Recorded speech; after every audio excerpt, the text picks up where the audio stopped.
Okay, everybody likes a game, and today's game is Spot the Difference. So what's different? There's the fridge, there's my panel that was always there. Could it be something to do with this hole here? Did something used to be there before?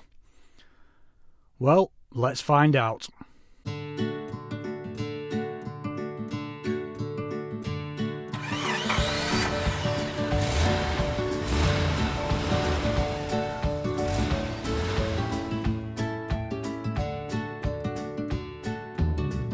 Hello everybody, and welcome back to part 2 of this kitchen area redesign project.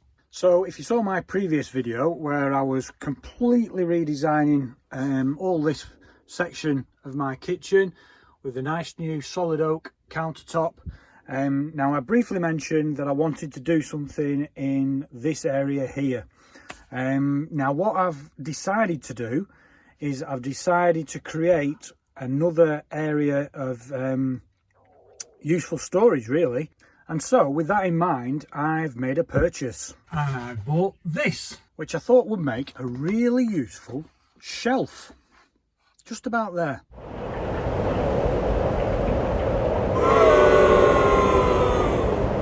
Okay, enough of the messing about. Let's get this open, and I'll show you what I've purchased and what my plans are for that area of my kitchen.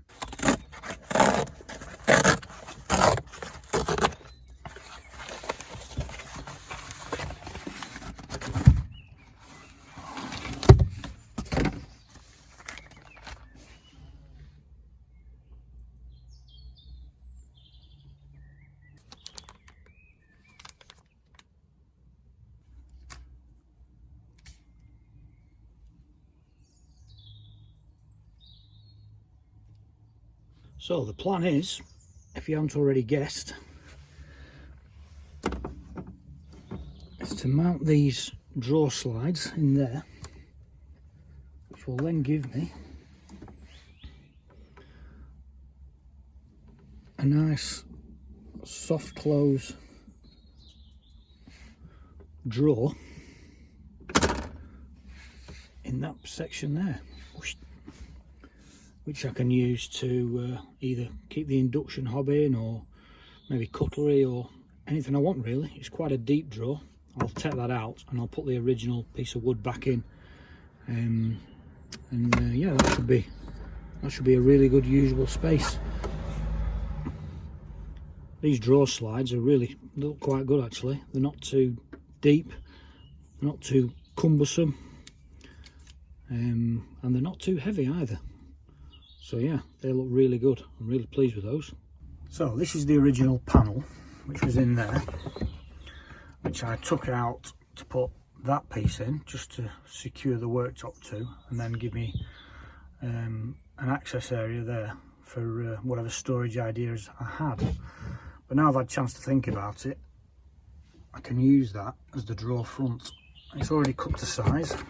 I've got a groove in the top there, so I can add some more trim, leave the ends. The only problem I have got is that hole there, which is where I had the switch for my fridge, which is now just in there, because I haven't decided where I'm going to put that yet. But what I could do is I could use that as just a hole for putting my finger in and opening the drawer, or I might put a latch in there if I can work it in, or I might just put a sticker over it like I've done there and put a handle on the front. I don't know, plenty of ideas to work with though. Right, let's start thinking about putting these sliders in and making a drawer. Right, here's a little tip for you that I've only just learnt about. These sliders, you can see there, you've got holes there to put your screws in.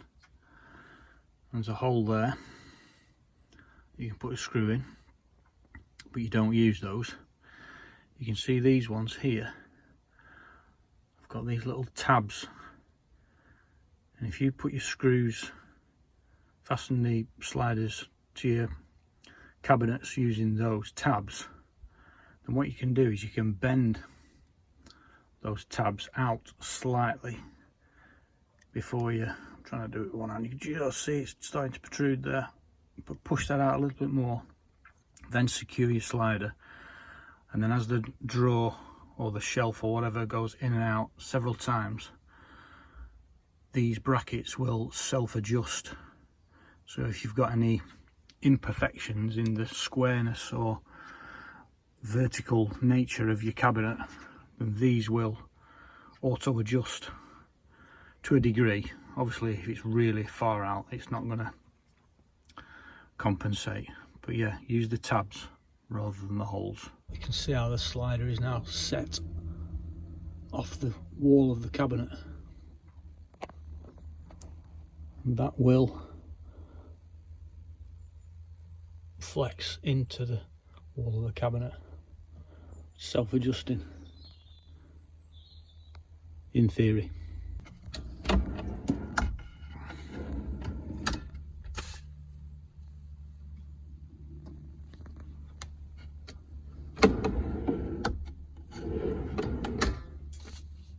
Right, so I've been busy over the last few afternoons, and for those of you that were playing along with Spot the Difference, then yes, I've took out the switch that was in there that powered my fridge. The reason being is that switch is now just dangling in there, because I'm not quite sure where I'm going to put it. I might put it there or somewhere in that panel there. And whilst we're here, I just want to show you this, what I've installed. I don't know if you can see that, but that's I've got a 12 volt auxiliary socket there, and that used to be the feed for the tap. Obviously now that I've removed the sink, I didn't need the feed for the tap, and it was just hanging there, and I thought, right, I need to find a use for that, because on here that second switch along from the left is for the tap, and I thought, right, I'm going to utilize that. So if I now press that, you might be able to hear it now brings on the fan, because I don't have air conditioning. My lad, when he's sat in the back, complains about being too hot. Now he's no complaints. So that's what that's for. So I've just utilised that feed just for that. Anyway, back to this bit here. So what have I created? Well, I'll show you. I now have, now that is just being used as I'm about to use it because it's there. I might cover that up yet, and I might put a handle on there, and the reason being is I now have a drawer which I've got my induction hob just stored away in there. I've carpeted down the bottom, I've painted all the plywood, I've painted the ends of the drawer so it ties in with the rubber trim on the edge, and it's soft close. Now then, these runners here, I'm pretty sure there's going to be others on the market, but I found that these are brilliant. They're absolutely perfect for camper vans, and I'll tell you for why. Not only are they soft close like that, which is great, but you'll notice I have to really just pull that first section with quite a bit of, not force, but enough for it not to fly open. So I've tested it out, and when I go around a corner, that drawer doesn't come out. Now, I've seen other runners, and I've seen it on other people's videos where they've had to put little catches or toggles to stop the doors from flying open. But with these runners, you just need to pull that little extra at the beginning just to disengage the runner, and then they just slide out nicely. They're really, well, I'm not going to say easy to fit, because initially I struggled. They wouldn't shut for whatever reason, but I think it was because this wasn't perfectly square. So I got it perfectly square, bit of jiggery pokery, and I managed to get it sorted. But really easy to fix, to actually fit to the cabinetry. cupboards, cabinetry, yeah, that's a word.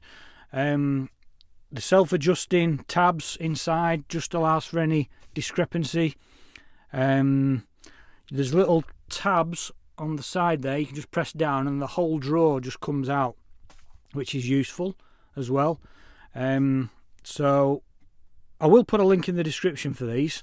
Like I say, there's probably others on the market, but I found those to be, there's more expensive ones and there's cheaper ones. I went for sort of middle of the road.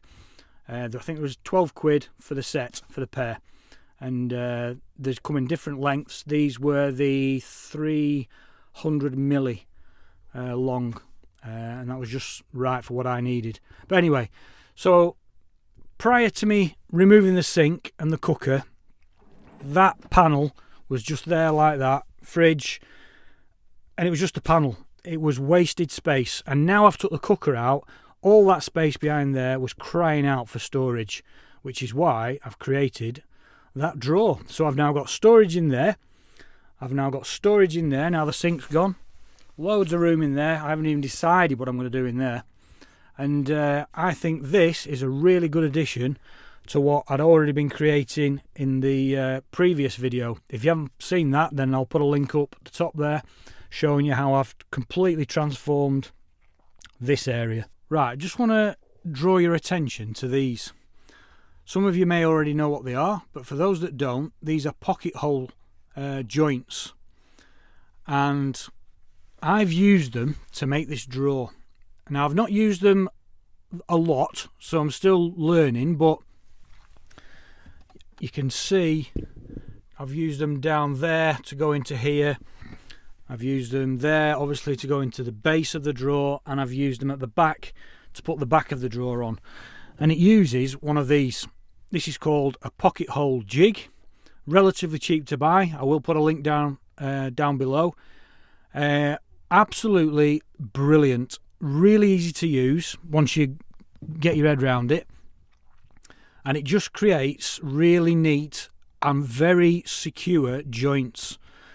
They're just brilliant. So if you're doing a lot of this kind of thing and you haven't got one of these, I recommend you get one because they're absolutely brilliant.